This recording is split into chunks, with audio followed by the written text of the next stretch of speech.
BYU was the launching pad for Dr. Jack Zenger's successful career. He was a strong student here, and this shows you the impact that a professor can have. One of his professors commented to him, "Jack, there are some people who are thinkers and others who are doers. You strike me as an enlightened doer." And that statement had a major impact on his career and on how he thought about himself. He's the definition of the enlightened doer. One of his co-written books is called The Extraordinary Leader, and the title fits him well as it fits any of the outstanding leaders he references. From his foundational days at BYU to his PhD in business management at USC, then CEO of Zenger Miller and later CEO of Zenger Folkman, Dr. Zenger has made enormous contributions as an academic, as a business consultant, and as an entrepreneur. His research contributions in leadership, organizational behavior, and business management have made him a national thought leader, a best-selling author of 13 books, a frequent contributor to Forbes and Harvard Business Review. Dr. Zenger has taken his extensive experience and channeled it back into education, serving as BYU Alumni President, as well as Chair of the Board of Trustees at Utah Valley University, and a member of the Utah Board of Regents. His wife, Holly, and their family of 10 children have inherited Dr. Zenger's passion for education. Holly has received an honorary PhD, and among their 10 children, they have an MD, a JD, 3 PhDs, and 5 master's degrees. Welcome, Dr. Jack Zenger.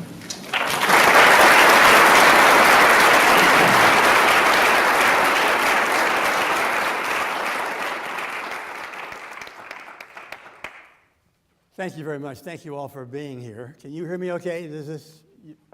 Good. We were asked to speak, first of all, to tell you about how BYU has influenced our careers. I want to begin my remarks today doing just that. When I first of all read that kind of suggestion, I said to myself, there probably are 2 people in the world who are really interested in hearing me talk about my career and all my success. That would be my mother and father, both of whom are deceased. And I wondered how much you might be interested in that, but I do believe that it would be appropriate for me to take a minute or 2 and just tell you a little bit about me, my BYU education. One of the things that was probably notable about my education here at BYU was the struggle that I had in figuring out what major do I really want to identify and what career do I want to pursue. I vacillated. My father was a hospital administrator. I think he always dreamed of having a son who would be a physician. I was influenced strongly by some professors of political science, and I thought strongly about the law as a career. I took courses in English from a professor whom I dearly loved, and I was fascinated by the science and the study of language.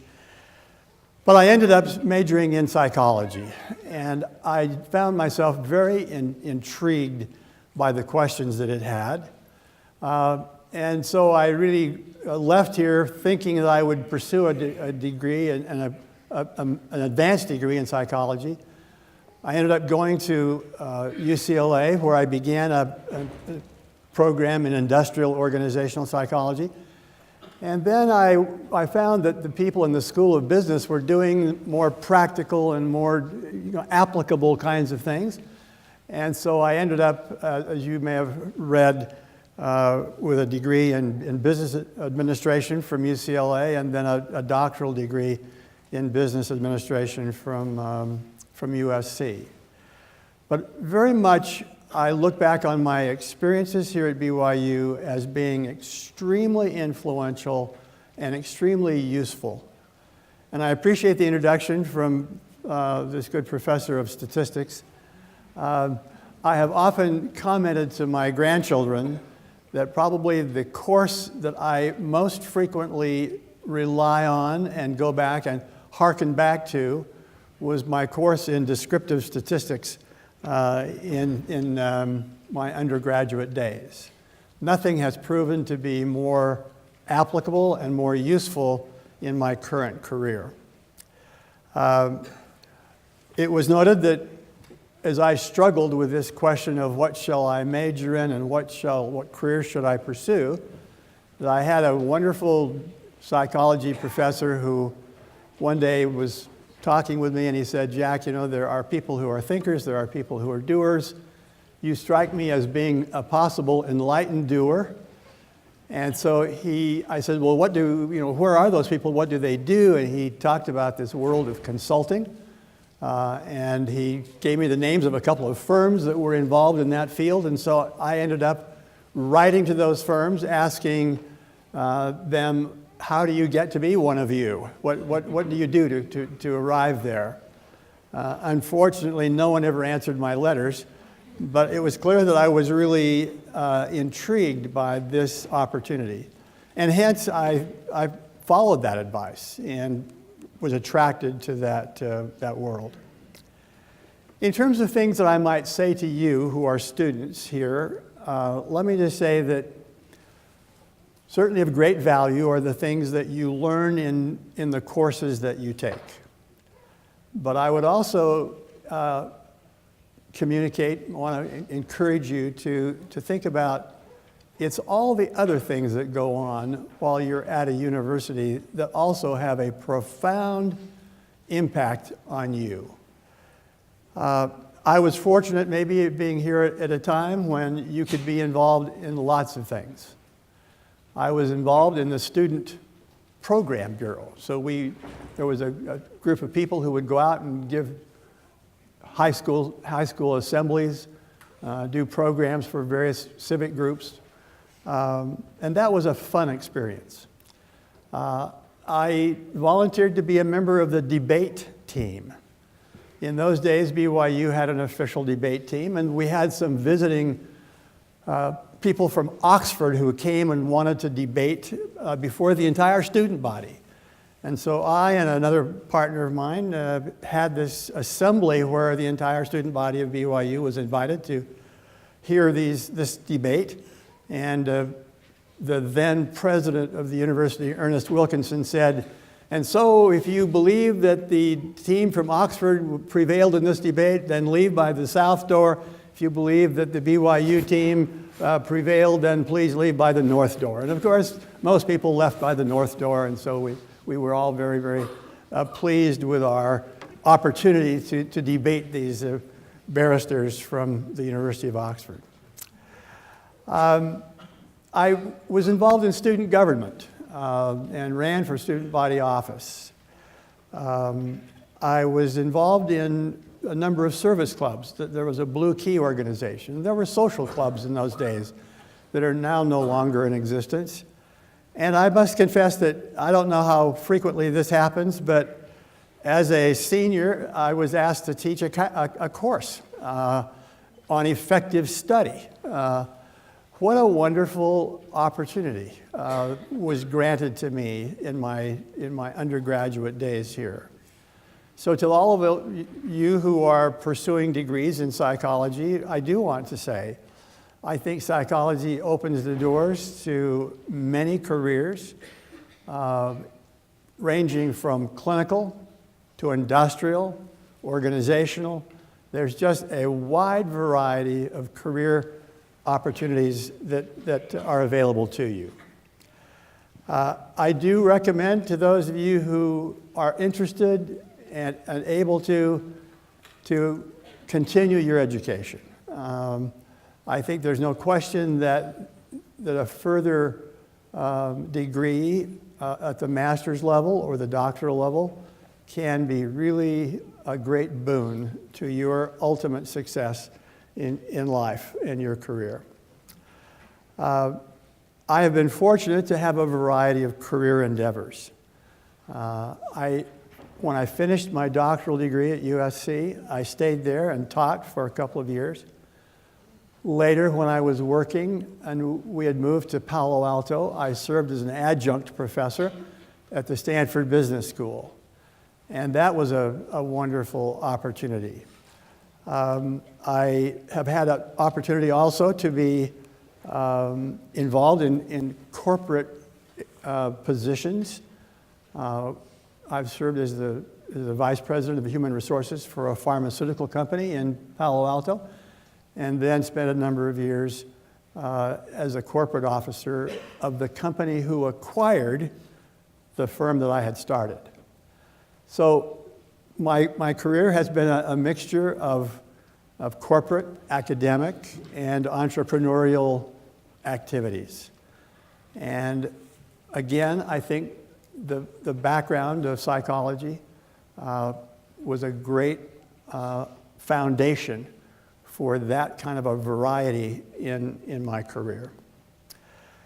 But I will say to you that all of those positions and all of those activities have really seemed to come back to one central theme, and that was a kind of a deep and abiding interest in the subject of leadership and how we could help people become ever more effective leaders. I've tried to think about what it was that fascinated me so much about that subject. As a young boy, I worked at the Utah Valley Hospital where my father was the administrator. I had very responsible jobs like mowing the lawn and filing x-rays in the proper order and doing a variety of menial jobs there at the hospital in the summers as I grew up. But one of the things that really struck me was one day my dad coming home and saying that he had offered the position of head nurse to a nurse whom I knew that I just thought the world of, and that she had told him, no, I don't want to do that. And I recall at that time in my life, thinking to myself, why in the world would anybody ever want to turn down the opportunity to be a leader in the organization where you can have so much influence and you can have leverage that will allow you to kind of impact more people and make great improvements in the way the organization functions. And I recall at that time, why would somebody not see the excitement and want to have that kind of responsibility? And as I continued in my academic career, those questions just always kept coming back to me. So I am much indebted to BYU for my education. I am much indebted to BYU for a second thing that I would encourage you all to be consciously aware of as you are students now. One of the most valuable assets that you will ever acquire are the people that you attend class with, that you associate with, that you live with in the dorm, that you interact with in a variety of campus activities. These lifelong friendships, relationships will be some of your most valuable assets. They will help you. They will further your career. They will be of great benefit as you expand your horizons and you move forward. So I would encourage you to be very conscious of what benefits can accrue to you by seeking to widen your circle of friendships, by expanding the diversity of the people with whom you interact, because I promise you that you will meet, you will bump into, you will connect with, you will relate with an amazing number of these people as the years go on. I want to stop now for just a moment and see what questions do you have, because I want to answer those questions that you would have before I launch into just telling you a little bit about what I do. So, is there anyone that would like to ask me a question about what I've just told you about my career and my days here at BYU? Yes, please. So you said you began pursuing a degree in industrial organizational psychology, and then you decided to switch. And I'm curious, what made you abandon that degree and change your focus? Yeah, and I think, so what happened was that I'd gone to UCLA, and the UCLA industrial psychology group was very narrow in its focus. They were more interested in very minute more statistically oriented projects. They weren't particularly interested in the application of those ideas and that research to organizations. At the same time, I had been given a research assistantship in the School of Business in what was called the Industrial Relations Institute, and they were conducting supervisory training programs for the local corporations, and they were doing kind of research on how you can improve relationships between managers and their subordinates in organizations. And I found that to be more interesting and more relevant to me. Now, that may have been very idiosyncratic with what was going on at UCLA in that day. So if I were to go back today to UCLA's industrial organizational psychology department, it may be totally different. But that was what happened then. Other questions? Yes, please.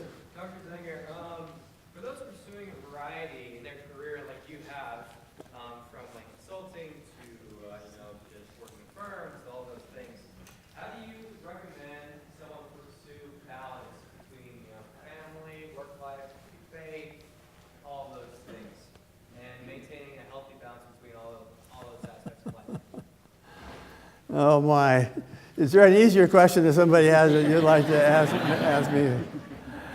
I think that the struggle of maintaining work-life balance is always with us. I don't know that it's particularly exacerbated by the fact that I went from academia to corporate life to consulting the world. I will tell you that when I was in the consulting world very actively, I deliberately kind of reshaped that business because many consulting organizations, you are compensated based on the number of billable hours you have or the number of billable days. And there's this tremendous pressure then to travel more and to be gone more. And so the decision that I made to emphasize in my entrepreneurial businesses the creation of product that we could sell to corporations, that they could implement in their own structure, that we could train trainers inside the company to deliver the training rather than me delivering the training.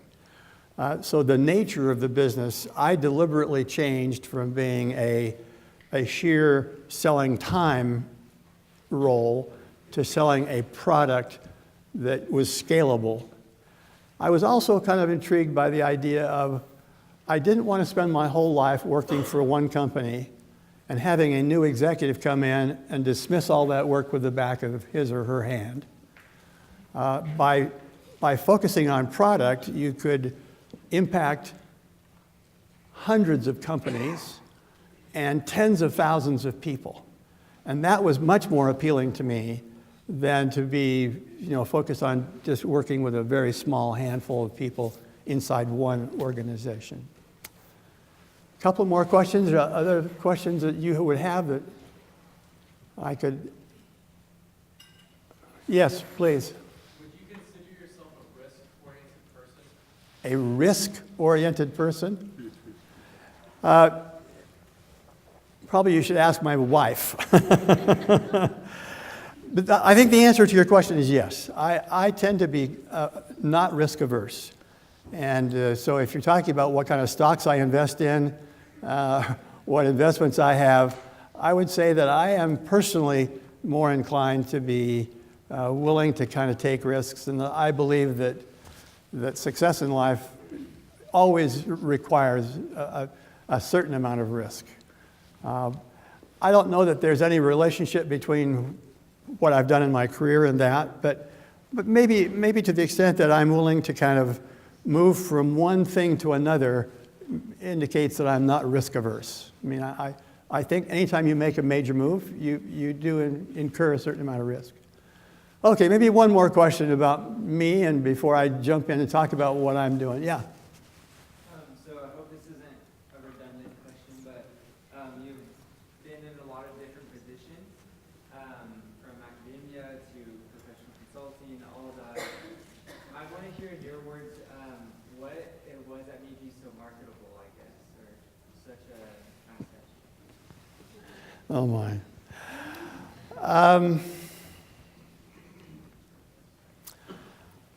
I believe that the attributes of highly effective people are somewhat consistent in terms of whatever field you choose to pursue.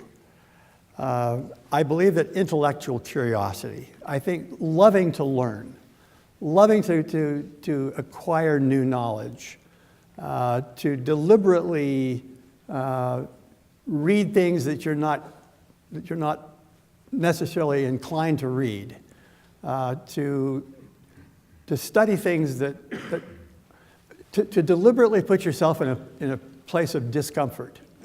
I sometimes hear young people talk about, oh, I don't want to do that, it makes me uncomfortable. And my reply to them is, my experience in life has been that all of the really worthwhile things I did always happened at those places and times when I deliberately made myself uncomfortable. I wouldn't run for student body office if I was just seeking comfort. But I think it's the willingness to make yourself uncomfortable that's very useful. If there's one quality that I have tried to develop that I think has been useful to me in my career, I would pass on to you too. I love to find good research that's not being applied. And if I look at my career and what the firms I've been involved with have done that have helped them to be successful, it has been their ability to kind of look out and say, is there some body of research that really is valuable and it's solid and it's not being effectively used? So for example, a company I began back in the 1980s was an organization that had a new approach to training supervisors.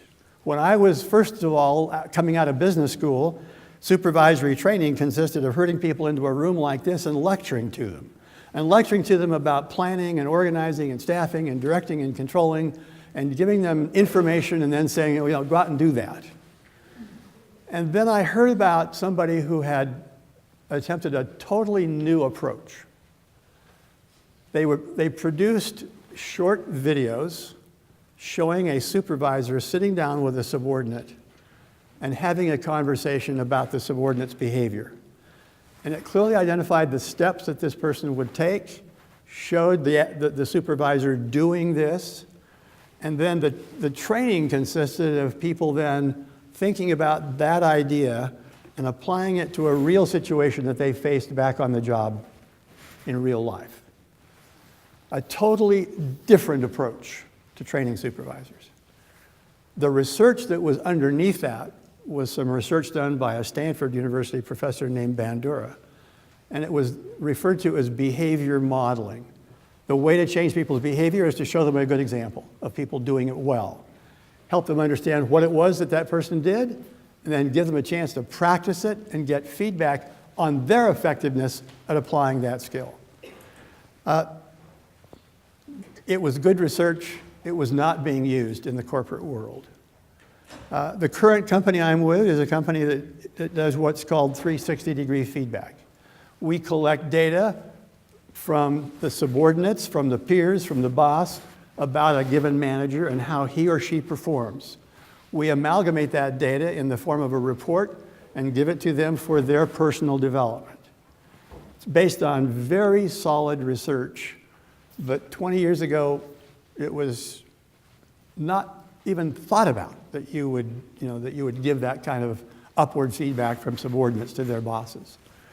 And so I think it's the application of good research that has been particularly inspiring to me. So those are my best answers, I guess, to your question about being marketable, I hope. Okay, maybe one last question. If there's anybody that has anything else that you would like to know. Yes, one more. In this path that you took towards your career, do you feel like there was any one or maybe a series of significant mistakes that you made? I think probably the most significant mistake that I made was moving upward too quickly. I think I got put into a position as the VP of Human Resources for a company, and I was there without the kind of experience which I really should have had. And so in hindsight, if I were doing it again, I would probably have slowed that down, which I know sounds kind of counterintuitive to a lot of you, and maybe sounds kind of strange, but it's nevertheless what I believe to be true. Okay, I want to go on. The question that fascinates me today is, can we mass produce exceptional leaders? There are a host of criticisms about what organizations are doing today in terms of the way they develop leaders. I will not take time to go through them all, but let me just say that I think all of these that I'm going to show you up here, without question, have validity to them.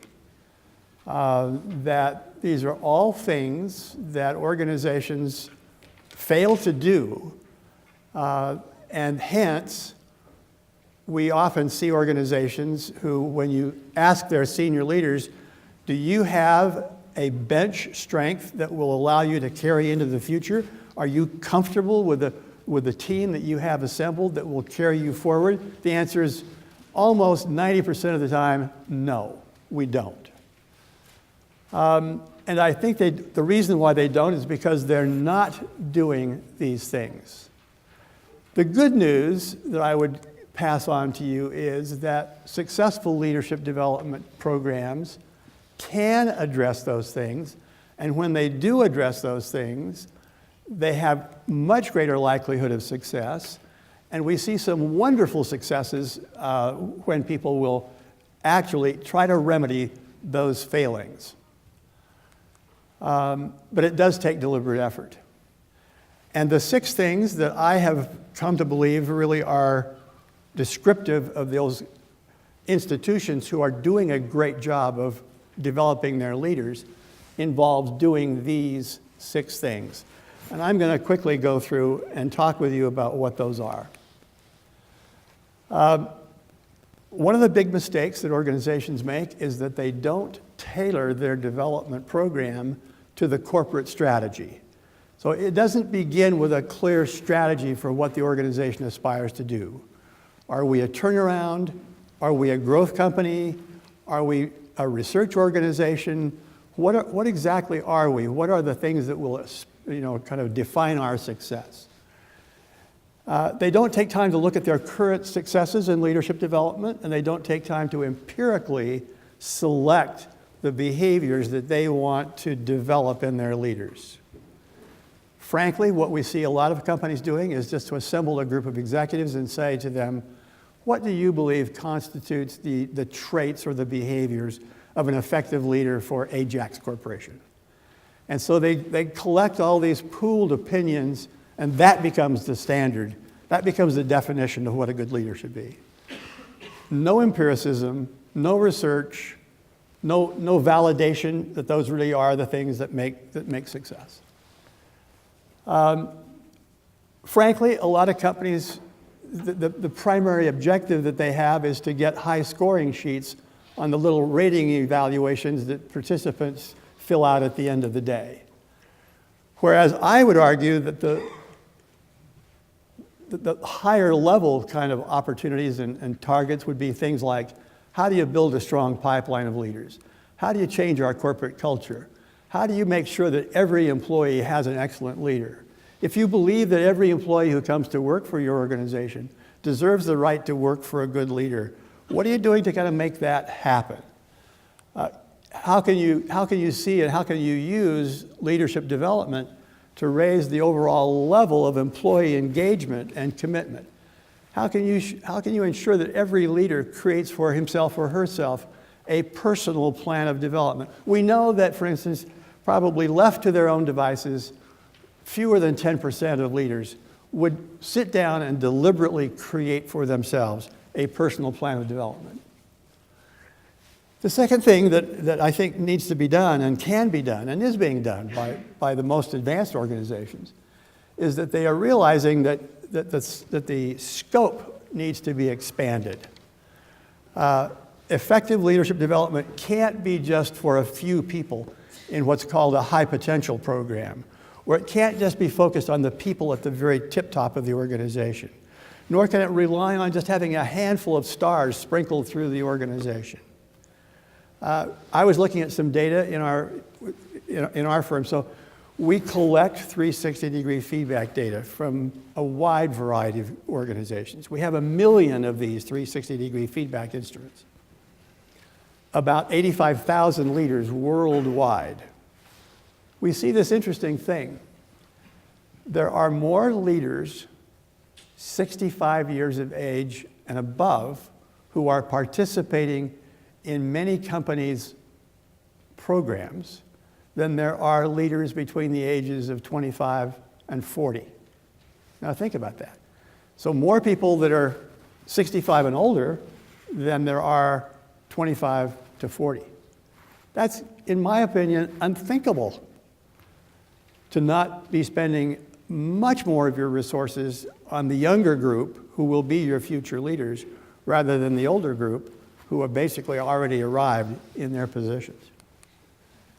My concerns are these, that a huge number of organizations who have thousands of supervisors and managers are sponsoring programs that only impact a relatively small handful of people, 20, 30, 40, 50 people.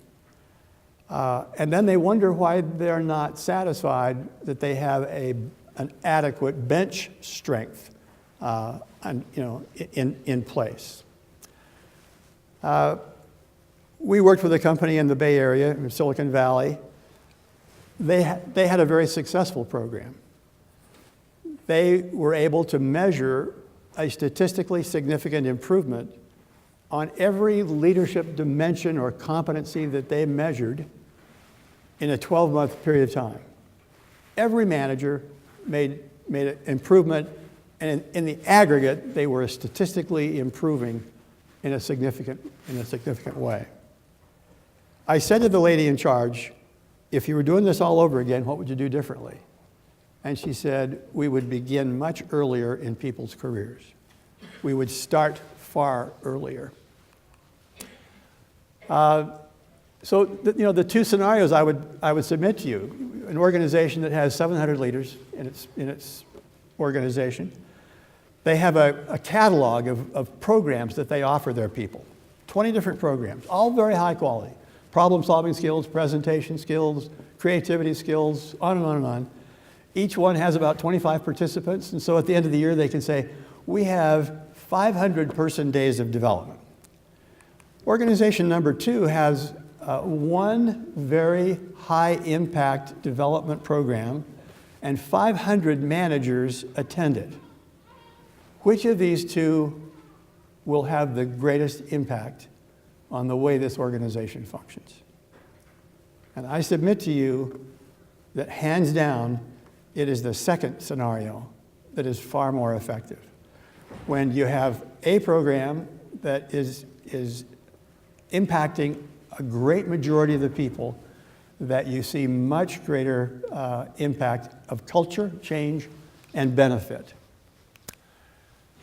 I don't know if the term herd immunity rings a bell with you, but in the agricultural world, you know that if you have a herd and you want to protect that herd against disease, that you must impact and you must kind of inoculate 85, 90% of the herd. When you do that, it will make a big difference in the success of this immunization program. We see in our society today, our public health officers encourage parents to have their children immunized. And we have parents who are saying, well, but yeah, that's my choice. Whether I have my child immunized or not is my choice. But you step back and you say, whoa, wait a minute. Your choice not to have your child immunized impacts the entire class. It impacts the entire school. When one child doesn't get immunized, they infect the rest.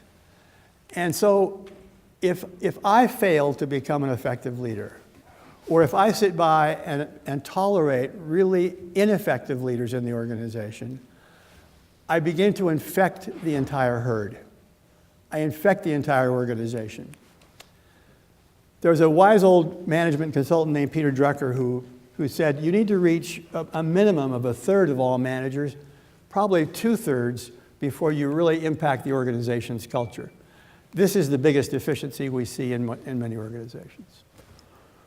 The third thing I want to just talk about quickly is what we know about effective leadership development is that you find ways to get the senior executives of the organization to support this endeavor. I mentioned this assignment or this position I held probably prematurely. But we decided to begin a leadership development program for this pharmaceutical company, and I went to the CEO. He happened to be a person who lived in Mexico, so I didn't see him all the time. And I said to him, George, for this to succeed, we really need your support. And he said to me, looked me in the eye, and he said, you've got my support. Time passed, and it became clear to me that I didn't have his support. And part of the reason for that was that I had never made clear to him what support really meant. Support wasn't just him writing the check or approving the dollars being spent. Support meant him being the example. Support meant him attending the sessions, telling people about his own personal commitment to what we were doing, him putting this on the agenda for leadership team meetings, him being willing to kind of not only be an example of these behaviors in practice, but being willing to be a coach and being a mentor and being a faculty member. One of my early consulting assignments was doing some work with a company called Bell Laboratories. Bell Laboratories doesn't exist anymore, but it was the research arm of the Bell organization decades ago. They had this practice of any program that they sponsored would have a senior executive attending the entire time, and if there was ever any question about, oh, this isn't relevant, management won't support this, how does this really relate to our company policy, he was there to kind of answer those questions. He was there to kind of show the face of management in saying, we are truly supportive of this work. The next thing that I would suggest to you about what makes successful leadership development is that we use powerful learning methods. Methods that are capable of changing behavior. And hence, I think, bringing people into a classroom and lecturing to them isn't inclined to change behavior. That these activities need to be more active and experiential versus kind of being passive and cerebral. And so I would list for you a series of things that I believe have been shown to truly make a difference. Things that truly kind of indicate their ability to be sufficiently dramatic and sufficiently powerful that they will actually change how people behave and function. Let me just stop for a second, and rather than going through them all, any questions about any of those that I've listed? Yeah, please. Yeah, I was just wondering how your strengths-based approach compares to, say, Kim Cameron's positive leadership approach. Okay, the question up here is how does our strengths-based approach compare to Kim Cameron's positive approach? And I would say to you that I think the two are very much kind of hand in glove. Just for the benefit of those of you who don't know this history a little bit, when people get a 360-degree feedback report back, the 360 points out to them what they are really good at, and it points out to them where they get lower scores, points out to them what some of their weaknesses might be. And so the question is, what do most people do when they get their report? Where do they go? And what do they think about where will they put their attention? Yeah. Yeah, so I've given data to a supervisor before about his team, and the straight thing he focused on, he's like, oh, what are our lowest scores? And Yes. He didn't want any attention to other things, even though Right. he was like, well, these are probably important. So what we've seen is that people are kind of, that they gravitate naturally toward thumbing through this report, looking for their lowest scores and saying, okay, I'll choose the lowest score and I'll focus my attention on that. With the assumption being that if I chip away at these things that are my lowest scores, that will elevate me as in my effectiveness as a leader. What our research says is this: the most effective leaders are not perfect people. They are not people who are devoid of any weakness or any shortcoming at all. But they are people who possess a relatively small, probably four to five, competencies or behaviors or characteristics at which they really excel. They are very, very good. They're really good at their technical knowledge. They're really good at problem solving. They're really good at strategic thinking. They're very good at a handful of things. And when they have these behaviors that are up at the 90th percentile, and they have 4 or 5 of them, that virtually guarantees that they will be one of the top leaders in their organization. And simply chipping away at the low scores does not elevate somebody to that position at all. And hence, for 2/3 of the people that we interact with, we invariably say to them, we think you're far better advised to look at your strengths, to see the things that you're kind of currently getting a B or a B plus on, and thinking about how can you transform that into an A grade, rather than what am I getting a C minus on, and how do I move that to a C plus? Does that you got that idea, that fundamental idea? So focus on your strengths. Now, what's talked about here is, or the question is about positive psychology. Undergirding this whole idea of focusing on your strengths was the work of a man named Martin Seligman, who was at the University of Pennsylvania, who was the father of kind of the modern positive psychology movement. And Seligman kind of single-handedly led a real charge for a while. Then he was joined by many other people in their understanding that psychology doesn't need to always be focused on problems, doesn't need to be focused on sociopathic behavior and people's serious problems. But what happens to studying joy and happiness and on the positive dimension of life? And I believe that positive psychology has really radically transformed what's happened in much of the world of psychology today. What you see here is that these techniques, where you encourage leaders to get feedback, to develop for themselves a personal plan of development, to learn new skills, to be willing to participate with a coach in how they can be more effective, to participate in simulations that simulate an economy or a market, and interact as a group on making a company function well, and seeing where they were succeeding and where they were failing. All of these things, I believe, hinge back on the whole idea of positive psychology. Okay, let me, this notion of waiting too long.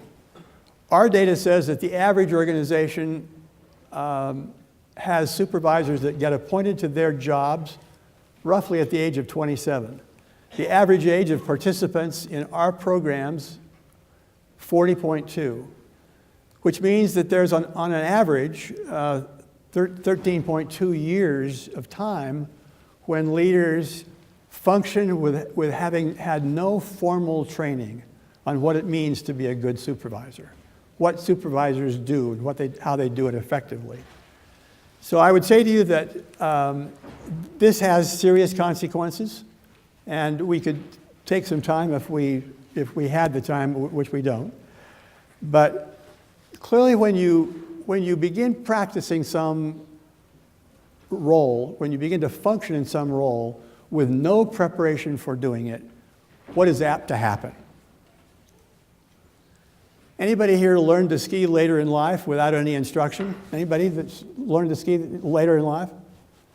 I can tell you, if you compare a person who learned when he was 40 to someone who learned under the hands of a good instructor when he was 9 or 10, there's no comparison to their confidence, to their style, to their ability to function. Please. All of this sounds amazing. Is there any way we could go ahead and do that here to our students, so by the time we graduate, we're already trained and ready to go? I believe that there are organizations, there are educational institutions who are offering leadership development to their students in various organizations. And I think a lot of these things that we're talking about are things that can begin much earlier and can begin in their early academic years. Strangely enough, UVU has had a leadership center that they've been implementing for a number of years, quite successfully. They've had courses on leadership. The fact of the matter is that historically, most academic institutions had departments of management, had departments of business administration, but had nothing that really focused on leadership. Nothing that was designed to train people to be leaders. And so what happens, frankly, is that in many departments, we emphasize very much the technical knowledge, the discipline of marketing or operations or any of these other activities in business, but we don't ever talk about, okay, so, and if you're really successful, you get appointed to be a supervisor and then a manager and then a director and then a vice president, but you've had no training to do that. So could we do that in educational institutions? Yeah, we could. And that's probably my signal to quit, is that right? All right, couple of last things. We strongly believe that the most successful organizations find ways to integrate the development of their leaders with all of the other parts of their culture. So think about what happens when an organization says, all right, these are the behaviors that we really value. We will make those behaviors not only part of our development process, but we will embed them in our selection, our promotion, our compensation, our performance management. We will embed them in all the other systems that prevail in the company. We will help people to apply these in their current position, not wait for some promotion in the future to do that, but to really apply them kind of in their current positions. And the last thing I guess I would mention on this slide is we know one thing, and that is when managers become much more personally involved in the development of their subordinates, much more happens, much more progress is made, the subordinate develops more effectively, the manager then is fulfilling his or her role of truly developing the people who report to them. The last thing I would just comment to you is that one of the most valid criticisms that I've heard over the years about leadership development is that there's no sustainment. Nothing is happening to make sure it carries on. So the most successful organizations are doing repeat measurements, repeat 360-degree feedback. They're doing a variety of coaching, refreshment sessions. They're figuring out learning transfer activities which truly make this part of an ongoing, sustained effort in the organization. If we don't measure, how can we know? How can we know the results? I I'm gonna skip forward a number of things here and just kind of conclude with one final thought. This is all data showing how people really do progress. But what we see here is that the percentage of leaders who think they've improved is very much related to the level of management support that they feel like they receive from their manager. So the more supportive the manager, the more likely they are to feel that they have truly improved. In conclusion, I would say that we know that better leaders produce better results for organizations. It improves employee retention, commitment, customer satisfaction, productivity, every measure of leadership is made better. And think about what happens when you develop more effective leaders and the impact that they have on their community, on their church, in their work, in their home life. Everything kind of rises as a result. A wise old philosopher named Goethe said, I think, one of the more profound things about leadership, which I will use in conclusion.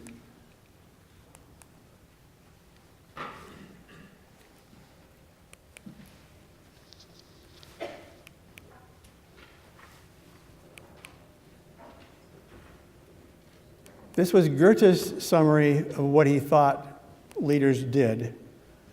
And I would conclude with my strong endorsement that it is leaders who really do create the climate. If any of you would like to kind of hang around and ask me questions, I'm happy to be here, but I know lots of you have other commitments. So thank you very much for being here with us today.